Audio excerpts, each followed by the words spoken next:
nagreklamo kasi sa atin galing sa city. 888. Mga kasama, at nandito tayo sa area ng Quezon City, Santo Tomas Street. At ito yung mga illegal vendor dito mga kasama ay i-operate ng Team Lakay ng Sidewalk Clearing Operation Group ng MMDA. At yun, ayan, makukumpis kayo yung mga payong, ayan, mga upuan. Wala lang tayong kasamang tow truck. Pero kung may kasama tayong tow truck, for sure, pati itong sidecar na ito ay madadala. Hindi, ibig sabihin, hindi maalis ka. Ikaw ang driver, ikaw nagtitinda dyan, wala kang permit, wala kang... Sir, hindi po ako nagdadrive na ito. Sir, yung may-ari po. Hinahatid sundo lang po. Ibig sabihin, nandito lang siya. Nandito lang yung motor mo, ganun ba yun? Hindi po, inuuwi po namin yan. Hindi, ibig ko sabihin, wala kang lisensya. Hindi mo kailangan yung... wala kang lisensya dito sa motor mo. Opo. Ibig sabihin, nandito lang yung motor mo. Hindi nga po, hinahatid po ako nung may-ari. Kaya nga, ang tanong ko sa'yo, nandito lang yung motor mo habang wala yung driver, di ba? Opo, o yun, ibig sabihin, nasa illegal parking ka pa, nasa illegal vendor ka pa dyan, di ba? Ha? Dalawang kaso mo dyan. Nasaan yung driver mo? Ano, enforcer, kailangan ko ng ticket to? O di kaya, ano na natin, pumulang na natin to. Nasa illegal parking. Kagawad, ano yung guhit na yan? Ito po, tricycle. Tricycle. Pero vendor naman ang nakalagay. Ang dati po kasi ilang beses na namin. Baka pwede natin tikitan yan. Ayan, yan yung mga yan, oh. Okay, tikitan na. Meron na, sir. Tikitan nyo yan. Ito ay sabi ko sa kanila. Kagawad, mayroon akong napansin. Itong bungad nyo, ay sinilang nyo ba?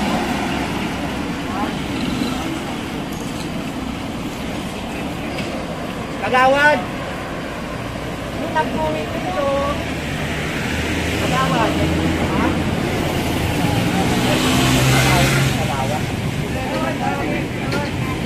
At dito mga kasama, may napansin si Sir Lakay na parang may mali sa guhit na nakalagay dito. Dapat nag-iigaw. Diba? Sobra yan. Diba? Binilo na yan. Ha? Paano kayo nagbase? Sa ano? Sa... Kasi inyer to, di ba? Paano kayo nagbase ng control mo? Para ano? Ewan ko kayo, inano yata nung presidente ito eh. Binilang yata, binilang. Binilang yata. Pero, sobra to ah. Kasi po, ewan ko, mamali. Ano to ah? Pero okay na daw yan eh. Sinukat na yan eh. But, pero dapat namin alam ko. Kasi sabi niya, okay na po dito. Pero sa ngayon, pinapayagan kaya. Meron ba kayong ano sa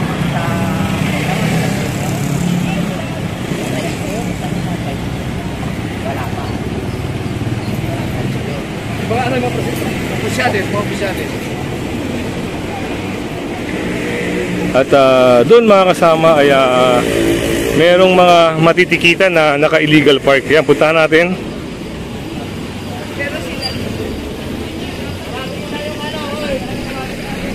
Itong dalawang sasakyan na ito ay matitikitan ng illegal parking.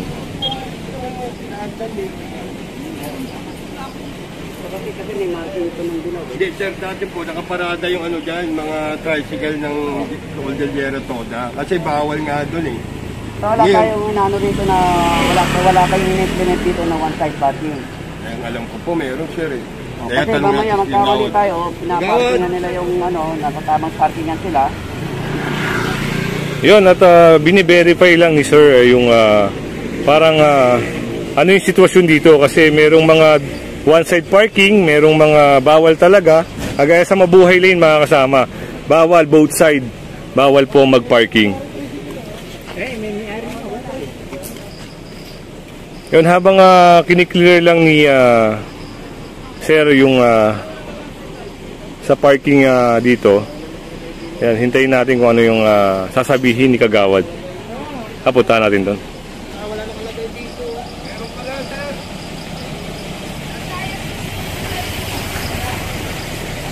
Meron po, meron. Meron daw, sabi ni Kagawad. One side. Kaliwa po, kaliwa. Ito, dito, talagang pwede piilan to. Ano po eh. Kanan po, 1 to 15. Eh, 17 na tayo. Dito na tayo. Dito pwede ko ba? Oo po. Yun ang sinabi ni kausapin niyo sa Tagawan. Okay po, inabinan ko lang, binerify ko lang kasi mamaya hindi natin lang, ticket kami ng ticket dito, meron para kayong ini-implement dito na one-side parking.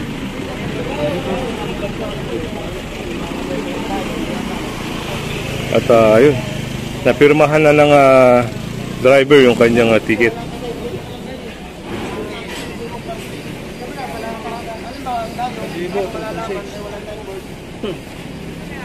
Ayun, at 1,000 sir, no, yung penalty niya, no?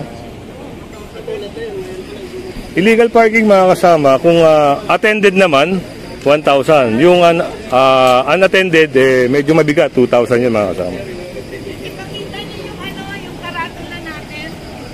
16 to 30 po dito. 1 to 15 dito. Santo Tomas, sir. May reklamo kasi sa atin. Galing sa city. 888. So, itong operation natin mga kasama, ito ay complain galing sa 8888. Po, ito po. Yan, napakita lang natin para malinaw mga kasama.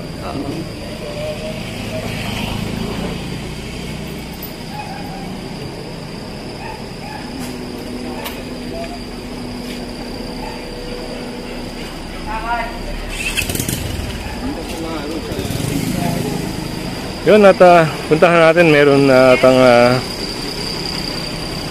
sinasabi si Sir Lakay dito sa may-ari ng tindahan na yun. Agawad, ito ba yung sinasabi niyong vendor nyo? Kasama po yan. Kasama? Dapat maliit lang po yan. Dito lang yan. Ito lang dapat. Diba? Ito po dapat wala. Wala. Okay. Agawad, pwede ba makita yung permit? Ano, kailangan ko ng picture. What ko? Kahit marami ko siyang pinasabihan. Yung permit po nila kagawad. Yung permit nila. Ito na po mismo. Wala kang permit. Kung pinagbibigyan lang talaga sila. Ito po ang mga members namin. Hindi yung pangalan lang kagawad. Yung permit nang galing mismo sa MDAD na sila po ay binigyan ng Ay, wala MDAD po. for... Wala? Wala po. Okay, ibig sabihin o yan, tatanggalin natin yan. Okay. Silos, tatanggalin nyo yan. Pero in-approve po yung mga leaders nila. Pero kailangan ko makita. At since mga kasama na walang may pakitang permit na ina-allow nila itong tindahan dito, yun, magdi-decide si Sir na tatanggalin. Meron kayo kasi tayong sinatawag na yung area na kung saan kayo pwede. Vending site. Building site. Opo, approve po ito ng MDAD. Nagpunta po sila dito. Pero, ang sinasabi ko sa kanila, linisin. Pero kailangan tayong humingi ng clearance sa MDAD. Pag sinabi kasi Para formal. pag sinabi kasi building site kagawad, magsama-sama lahat ng vendor. Iisa lang, hindi magkabilangan. Yun po yung natawag. Sabihan natin ang MDAD. Opo. Pupunta ako doon. Actually, kausap ko rin yun.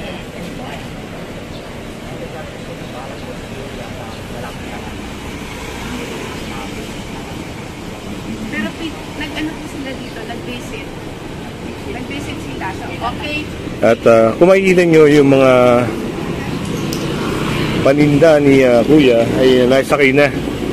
At kung gusto naman niyang i-claim ito ay sa Ortigas, hindi pwedeng may claim yung mga nakumpiska sa kanya. At syempre, kung hindi ka pa nakasubscribe sa ating channel, mga kasama, pasubscribe na lang po si Kuya Goods. At pa-hit na rin ang notification bell para lagi kang update sa ating mga video.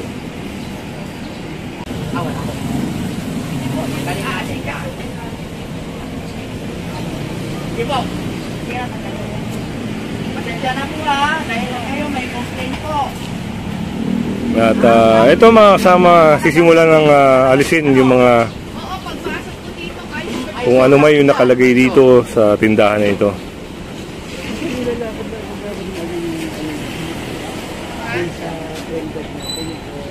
Enforcer. Kasi nga, nakatawag talaga to eh. Yung mga iba dyan, tagal nyo na yun. Kasi, Yung aso. handicap ito kasi pinagbigyan ng Manilinda para may kita. Kaya ganun ang compassion ng ating kapitan. Pero, siyempre, susunod tayo sa Sa batas. ruling ng Sa ano. ruling ng city. MMDA.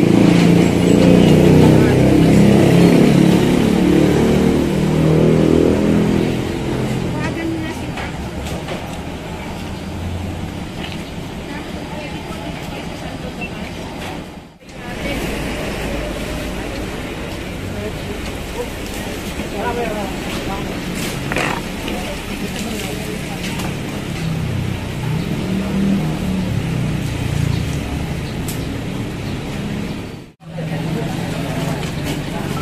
At ayun, sinasamsam na lang yung mga dumi-dumi at yung mga excess dito.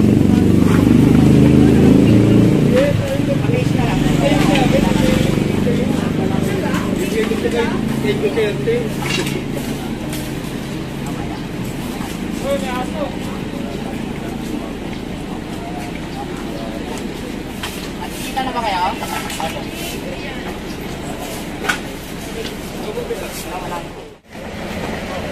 At yan mga kasama, makapasin nyo, talagang malaki yung pinagbago. Yan. Wala na yung mga harang-harang nila rito. At ayan, nalinis na rin yung lugar. So,